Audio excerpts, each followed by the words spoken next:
Assalamualaikum ta'ala alaikum warahmatullahi wabarakatuh. Alhamdulillahi rabbil alamin. Wassalatu wassalamu ala ashrafil anbiya'i wal mursalin.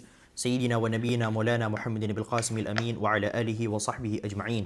Subhanaka la ilma lana illa ma 'allamtana innaka antal alimul hakim. Amma ba'd. Apa kabar teman-teman sekalian?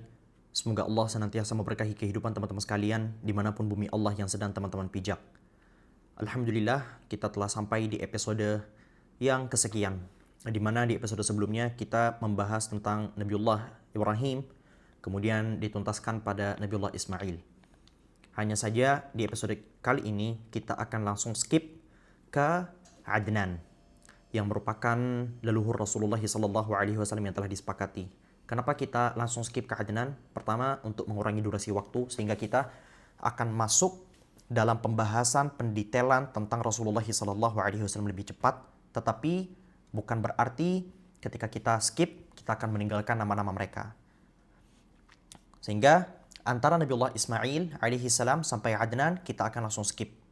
Adapun dari Adnan sampai Rasulullah SAW, mungkin akan coba kita bahas sedikit-sedikit sebagaimana sebelum Nabiullah Ismail alaihi salam. Nabiullah Ismail pun memiliki 12 putra. Ya. Beliau memiliki 12 putra.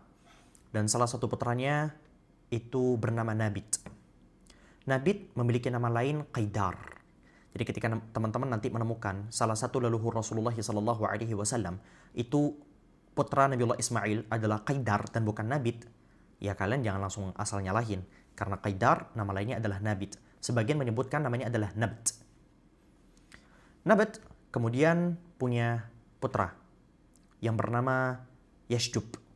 Yashjub memiliki putra yang bernama Ya'rub. Ya'rub memiliki putra yang bernama Tayrah. Tayrah memiliki putra yang bernama Nahur. Nahur memiliki putra yang bernama Muqawwim, atau sebagian menyebutnya Muqawwam. Muqawwim atau Muqawwim memiliki putra yang bernama Udad. Udad memiliki putra yang bernama Adnan.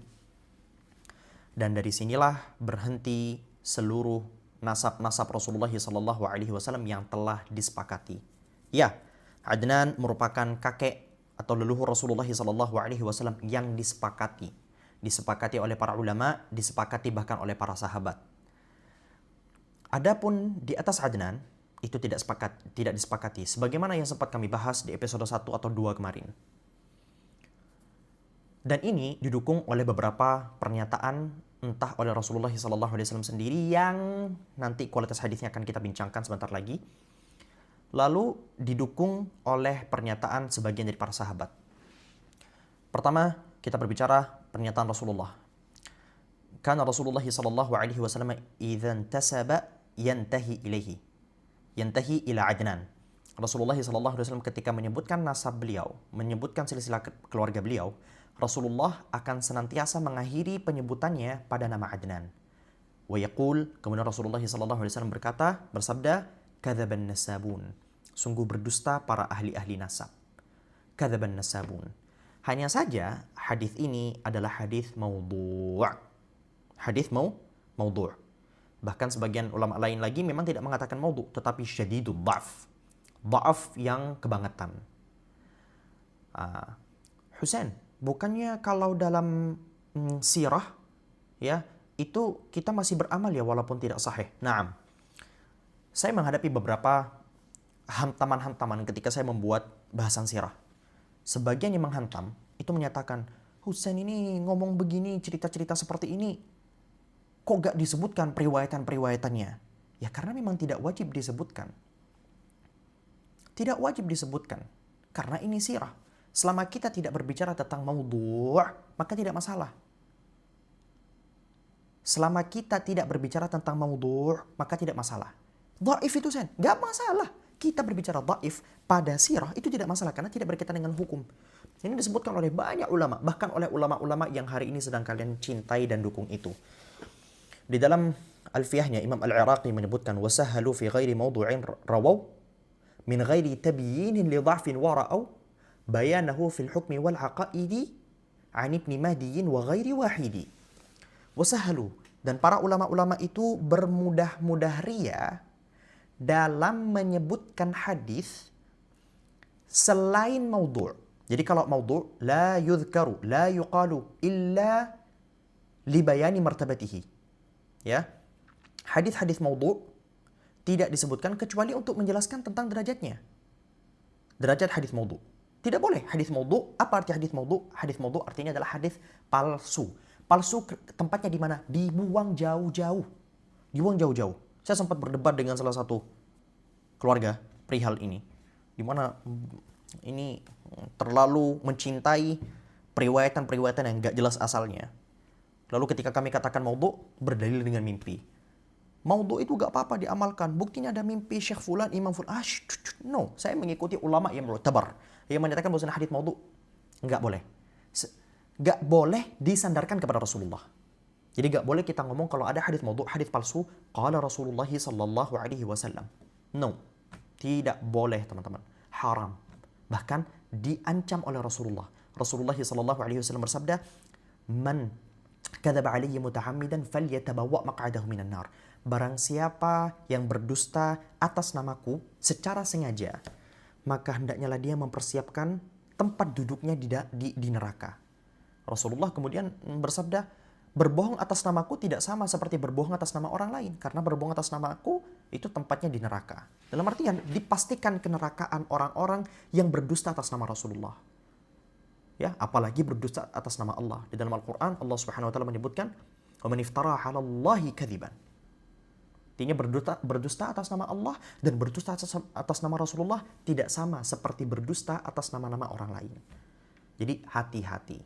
Persiapkan tempat dudukmu di neraka. Itu kalau urusan maudhu'. Sebagian ulama menyatakan boleh saja meriwayatkan maudhu' untuk diambil hikmahnya dengan catatan tidak boleh menyandarkan hal tersebut kepada Rasulullah. Jadi boleh kamu menyebutkan ruya, diriwayatkan, tanpa harus kamu menyebutkan kalau Rasulullah. Kalau memang maknanya benar, maknanya tepat. Sebagian ulama lain memilih untuk menjaga diri. Enggak, ini takutnya nanti salah paham dan malah disandarkan kepada Rasulullah. Oke, ini bukan kajian hadis hari ini. Tapi akan kita sebutkan. Wasahhalu fi ghairi mawdu'in rawaw, dan para ulama bermudah-mudah ria selama hadisnya bukan maudhu' min ghairi tabyinin li dha'fin ra'au bayanahu fil hukmi wal aqaidi. Wa ra'au bayanahu fil hukmi wal aqaidi. Tanpa harus menyebutkan tentang kualitas dhaifnya. Jadi ketika kita berbicara tentang sirah, pada sesuatu, atau lebih tepatnya, pada sesuatu selain yang berkaitan dengan hukum-hukum fikih atau hukum-hukum akidah, kita bicara aja selama bukan maudhu'. Adapun kalau dhaif, bicarakan, ceritakan, tidak masalah. Karena ini adalah cerita yang memang masih debatable. Nggak perlu teman-teman terlalu kayak, bahkan Imam Al-Iraqi menyebutkan min ghairi tabyinin, tanpa harus kamu jelaskan. Tanpa harus kamu sebutkan, ini diriwayatkan sama siapa, ini kualitasnya begini. Enggak perlu. Ceritakan saja, tidak masalah. Nah, kalau Israiliyat gimana? Ini kan hadis maudhu'. Israiliyat dijamin malah dijamin sama Rasulullah. Hadithu an Bani Israila wala haraj. Ceritakanlah tentang cerita-cerita Bani Israel, dan enggak ada masalah. Dengan catatan apa? La tusaddiquhu wa la tukadzibu. Enggak boleh kamu membenarkan dan tidak boleh kamu mendustakan. Kamu gak boleh bilang, ini cerita fix benar. Oh, bisa jadi diedit-edit. Ini cerita fix salah. Ya, bisa jadi benar. Nah, jadi kayak kita, makanya dalam menghadapi Israiliyat, cerita-cerita Bani Israel, kita punya 3 manhaj.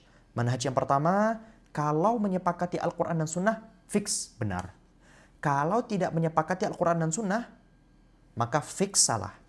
Dan kalau tidak menyepakati dan tidak pula menyelisihi Al-Quran dan Sunnah, maka kita bertawakuf, mengamalkan hadis Nabi sallallahu alaihi wasallam, la tusaddiquhu wa la tukadzibu. Lanjut. Ini pendapat dari siapa yang menyatakan seperti ini? Wah, ini pasti Imam Al-Iraqi. Imam Al-Iraqi tahu apa? Kalian enggak tahu kebesaran Imam Al-Iraqi. Ini pendapat siapa? Ani bin Mahdiin wa ghairi wahid. Ya. Diriwayatkan dari siapa? Dari Imam Ibnu Mahdi. Imam Ibnu Mahdi ini siapa? Abdurrahman Ibnu Mahdi, merupakan seorang muhaddits al-alim al-allamah al-jalil yang begitu luar biasa. Wa ghairi wahid, dan selain dari beliau yang jumlahnya lebih dari satu. Siapa yang memiliki pendapat demikian?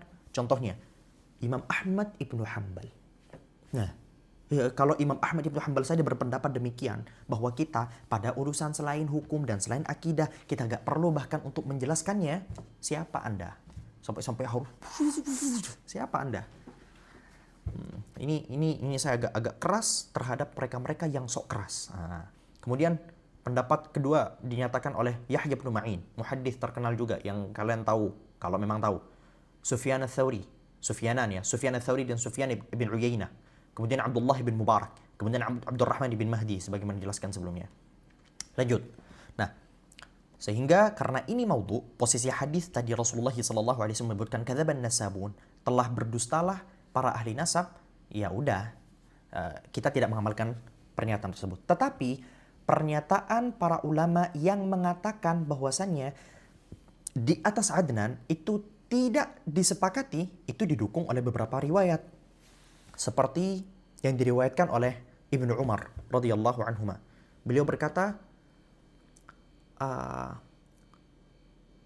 gimana beliau? Ma fauqa Adnan la nadri. Atau kama qal, ya.